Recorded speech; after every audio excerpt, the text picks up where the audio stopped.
So the idea was to create this house in a modest 2,400 square feet, each facing plot, overlooking two beautiful trees which had the Indian beech tree and the Gulmohar tree in the front.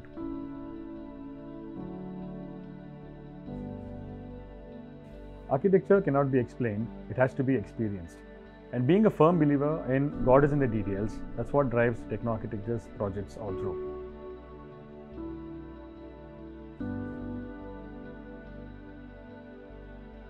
Today, I would be discussing our project, the Farsight House, located in Malleshwaram, Bengaluru. So this house, which is designed for a family of 5, basically it's like the aged parents who are in their 70s and a middle-aged couple in their 40s and a small kid which is about 3 to 4 years old. So the context of this site is it's situated in Malleshwaram, which is densely populated, having minimum no setbacks at all. There was an existing structure which was built in the 1960s, which was built by the grandfather, and it had only about 2 car parks and a 3-bedroom house in it, which was really old, which is about 65 years old to be precise. And with the expansion of the family, so they wanted us to break down the building and then construct a new one, having a new technology and keeping the context in mind and also respecting the site. So the total requirement of the cars was about 4 car parks, and then they needed a 4-bedroom house and then a home theatre, multi-purpose room, and so on and so forth. So in any typical Techno Architecture's design, so none of the houses are completely revealing at once. So we create a lot of surprise elements for a visitor. So as soon as you enter the house, you don't see the entire space as one space. So if I have to explain a site, so this is our 40 by 60 property, and that's the road which is facing east, and that's north, that's west, and that's south. We had to keep the basic principles of Vastu in mind. That was one of the major criteria of the entire design. So what we tried to do is we divided the house into 4 quadrants, basically the northeast quadrant, the northwest quadrant, the southwest quadrant, and the southeast quadrant. So primarily that all the important locations of the house and all the important spaces are located in different corners of the quadrant. Now coming to the spatial planning, what we've tried to do is we have divided the entire site into 3 quadrants. The first quadrant, what you see here is the public area. The second quadrant is the semi-public area. The third quadrant is the private area. Now in this is the stilt floor. Now in this stilt floor, what we have tried to do is we have taken the entire car park in this quadrant, which houses about 4 cars comfortably. And the main entrance of the house is situated in the northeast corner with the east facing main door. And then the staircase sits here, which takes you to the upper level. Now coming to the upper level, that's the ground floor.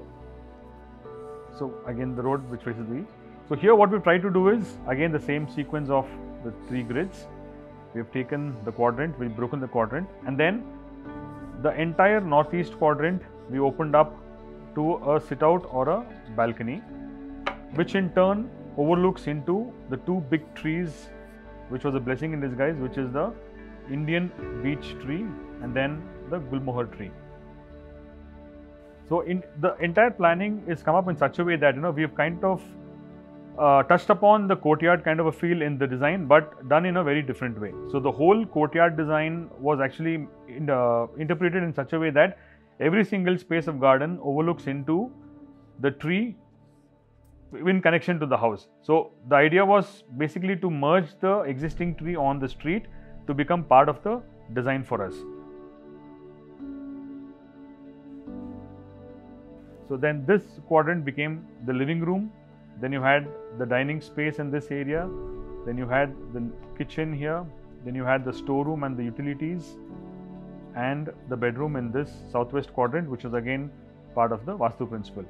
So now in order to break the monotony of the entire single space, we on purpose divided the staircase between the kitchen, between the dining and the living area. Now coming to the first floor, we have the staircase which is twisted around than the conventional one, for the simple reason that we wanted to achieve the living room to be a double height space.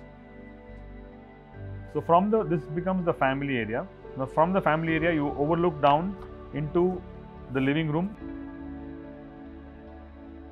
and then this area became a terrace sit out.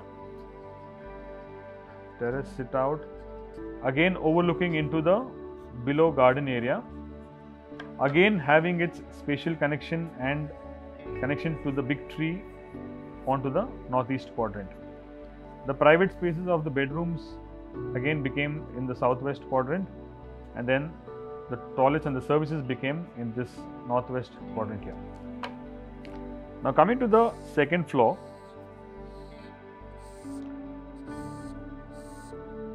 so again we had the staircase which was in this quadrant. So as you come up, you have the multi-purpose room which overlooked into a terrace garden area. Then you had a bridge connecting from the staircase, where the family area became a double height space, and this in turn connects to a larger garden area overlooking the street. This is the street view, and then we have the section which is overlooking into the street. Then you have the first floor section here, and then you have the last level and this grid. So in all the design, what you try to see is you are still connected to the big tree which is in the front, and also the massive tree which is right behind the street. So this becomes your car park area, and that's your link to the staircase to go to the first level. So that becomes your bridge on the top. This is the living room. That's the dining area. So those are your private bedrooms. So basically the important thing of our sections are, whatever you tend to see, you are connected yourself to the living room which is a double height space, and also once you go on the top you have the family which is a double height space again overlooking into this bridge. So at any given point of time, even from the first level, you are connected yourself to the tree. So by doing that, you are able to get your volumes perfectly in all the grids.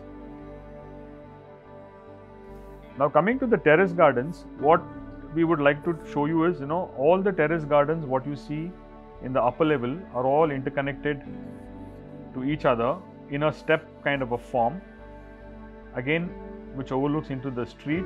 When you have the tree which is here, that's your first level sit out, that's your second level sit out, and that's your third level sit out. So in all these there is a interconnectivity with respect to the tree and also with respect to each other.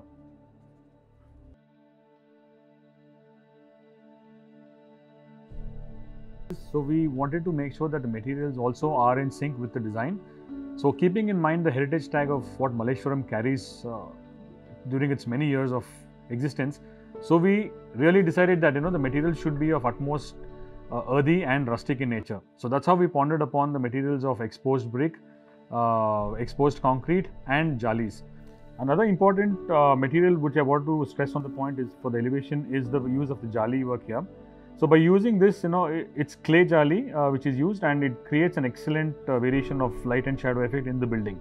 Another important elevation feature which I'd like to discuss is the cantilevered slab on the top, which houses on the terrace area, purely because it's like we didn't want the wall to go and touch the ceiling, because you have the great views of the city from that area. So the cantilevered mass acts as a great overhang onto the terrace area.